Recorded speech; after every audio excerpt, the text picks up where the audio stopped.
Bagi saya, daripada ambil Tengku Zafrul, lebih baik ambil Syahidan Kasim.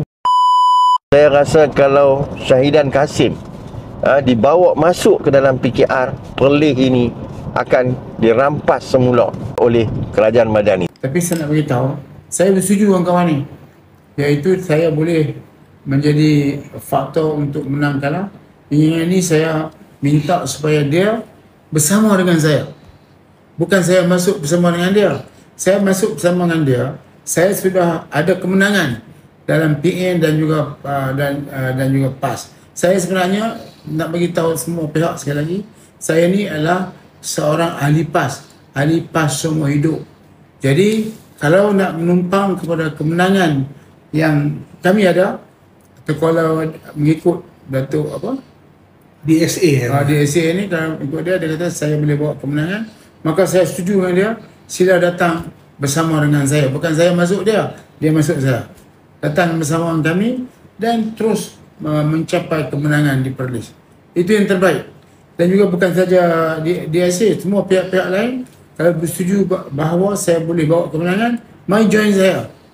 Kami Perikatan Nasional mempunyai sifat toleransi yang tinggi, keterbukaan kepada semua. Sebab kita nak letakkan matlamatnya ialah kemenangan. Arah ke arah kemenangan ialah perpaduan. Kalau kita bergaduh, betul kita nak menang, sukar menang bagi pergaduhan. Tapi kemenangan itu ialah melalui perpaduan. Sebab kita kena ingat dalam kehidupan ni, if you cannot fight them, then join them. DSA, you cannot fight us, mari join kita. Demikian juga parti-parti lain. Tapi kalau kita masih berbangga, kami ni kuat, kami ni parti lama keramat ke, orang tak kisah.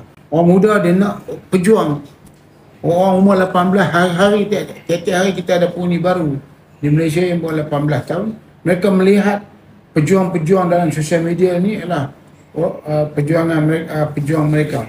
Dan saya terpaksa bagi garis panduan supaya anak-anak muda kita ni boleh ikut. Ya, terima kasih kawan-kawan. Saya mohon maaf kalau terkasar bahasa, tapi berjuang tetap berjuang. Kalau nak lawan, kita akan lawan terus di gelanggang, tidak ada masalah.